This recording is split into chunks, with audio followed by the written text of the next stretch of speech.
Hey guys, welcome back to my channel. In today's video, I will show you how to navigate the Unfold app interface step by step. In very simple terms, here I am using iPhone 13 Pro Max, but the layout is almost same on Android. Let's begin. First, open the Unfold app. This is the home screen. Here you will see all your created stories and reels. At the bottom or center, you will notice a plus button. This button is very important.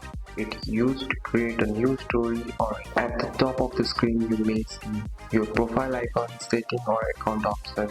You can also tap here to manage your account subscription or app settings. Now tap the plus button. Once you choose the story or reel, you enter the editing section. At the bottom you will see editing tools like text, media, layout and background, adjust tools.